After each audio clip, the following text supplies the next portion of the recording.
جن کو ہے خط میں نبوت کی حفاظت کا جنون، قسم اللہ کی یہی لوگ ہے قسمت۔ بسم اللہ الرحمن الرحیم۔ محترم ناظرین و سامعین، السلام علیکم ورحمۃ اللہ وبرکاتہ۔ عقیدہ ختم نبوت نصوص شرعیہ کی روشنی میں اس سلسلہ وار خصوصی پروگرام میں آپ تمام ہی ناظرین کا پرزور استقبال ہے۔ جی ہاں محترم ناظرین، پھر ایک مرتبہ آپ حضرات کی خدمت میں ختم نبوت کے تعلق سے ایک بہت ہی دلچسپ اور اہم دلیل کے ساتھ حاضر ہوئے ہیں۔ قبل اس لیے کہ وہ دلیل آپ حضرات کے سامنے ذکر کریں، آپ تمام ہی ناظرین سے پرزور اپیل ہے، درخواست کی جاتی ہے کہ آپ ہماری اس ویڈیو کو پورا ضرور دیکھیں اور آپس میں خوب شیئر کریں، اور آپ ہماری چینل پر نئے ہیں تو ہماری چینل کو ضرور سبسکرائب کر کے ختم نبوت اس عظیم کام میں ایک طاقت بن کر آپ ہمارا ساتھ دیں۔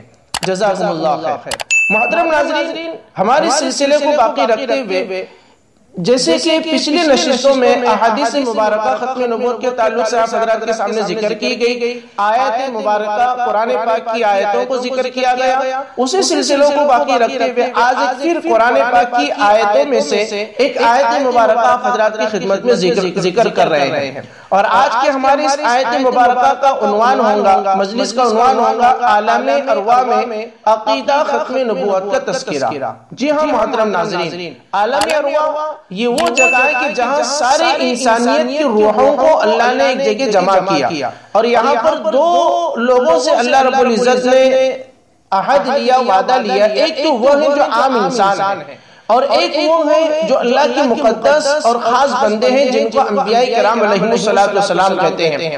جہاں ساری روحوں کو اللہ رب العزت نے جمع فرمایا، چاہے وہ سارے انسانوں کی روحیں ہوں یا اللہ کے مقدس جو انبیاء کرام علیہ السلام کی روحیں ہوں، جہاں جمع کیا اسی جگہ کو عالم ارواح کہتے ہیں۔ اور اس جگہ کو اس جگہ پر اللہ تعالیٰ نے اپنے مخصوص بندے یعنی انبیاء کرام علیہ السلام سے بھی ایک عہد لیا۔ اس عہد کو اس آیت مبارکہ کے اندر ذکر کیا گیا ہے۔ آئیے اس آیت پاک آپ حضرات کے سامنے ذکر کرتے ہیں جس میں ہمارے پیارے آقا حضرت محمد صلی اللہ علیہ وسلم کے ختم نبوت کا ذکر ہے، جس سے صاف ظاہر ہوتا ہے کہ ہمارے نبی صلی اللہ علیہ وسلم آخری نبی ہے۔ آئیے اس آیت مبارکہ کو آپ حضرات کی خدمت میں ذکر کرتے ہیں۔ اعوذ باللہ من الشیطان الرجیم، بسم اللہ الرحمن الرحیم۔ وَإِذْ أَخَذَ اللَّهُ مِيثَاقَ النَّبِيِّينَ لَمَا آتَيْتُكُم مِّن كِتَابٍ وَحِكْمَةٍ ثُمَّ جَاءَكُمْ رَسُولٌ مُّصَدِّقٌ لِّمَا مَعَكُمْ لَتُؤْمِنُنَّ بِهِ وَلَتَنصُرُنَّهُ قَالَ أَأَقْرَرْتُمْ وَأَخَذْتُمْ عَلَى ذَلِكُمْ إِصْرِي قَالُوا أَقْرَرْنَا قَالَ فَاشْهَدُوا وَأَنَا مَعَكُمْ مِنَ الشَّاهِدِينَ۔ اور اس آیت پاک کا ترجمہ یہ ہے کہ اور ان کو وہ وقت یاد دلاؤ جب اللہ تعالیٰ نے اپنے پیغمبروں سے عہد لیا تھا کہ اگر میں تم کو کتاب اور حکمت عطا کروں، پھر تمہارے پاس کوئی رسول آئے جو اس کتاب کی تصدیق کرے جو تمہارے پاس ہے، تو تم اس پر ضرور ایمان لاؤ گے اور ضرور اس کی مدد کرو گے۔ اللہ نے پیغمبروں سے کہا تھا کیا تم اس بات پر اقرار کرتے ہو اور میری طرف سے دی ہوئی ذمہ داری اٹھاتے ہو؟ انہوں نے یعنی پیغمبروں نے کہا تھا کہ ہم اقرار کرتے ہیں۔ اللہ نے کہا تو پھر ایک دوسرے کے اقرار کے تم گواہ ہو جاؤ اور میں بھی تمہارے ساتھ گواہی میں شامل ہوں۔ سورہ آل عمران آیت نمبر 81 رکوع نمبر 3۔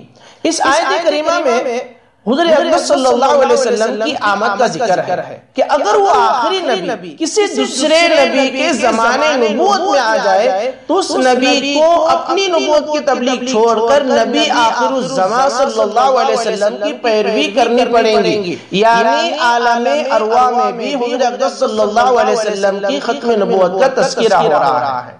اس سے بڑھ کر اور دلچسپ دلیل ہمارے لیے اور کیا ہے کہ عالم ارواح کہ جہاں سارے انسانوں کی اور اسی طریقے سے انبیاء کرام علیہ السلام کی مقدس روحوں سے اللہ رب العزت نے عہد لیا کہ اگر تمہارے پاس وہ نبی آئے کہ جو تمہاری اس کتاب کی تصدیق کرتا ہو تو تمہیں اس کی تصدیق کرنی پڑے گی، یعنی اپنے نبوت کی تبلیغ چھوڑ کر اس آخری نبی جو زمانے کے آخری نبی ہے ان کا ساتھ تمہیں دینا پڑے گا۔ تو سارے انبیاء کرام علیہ السلام نے کہا تھا کہ قالوا اقررنا کہ ہم اس کی تصدیق کرتے ہیں، یعنی ہم اس بات کا اقرار کرتے ہیں۔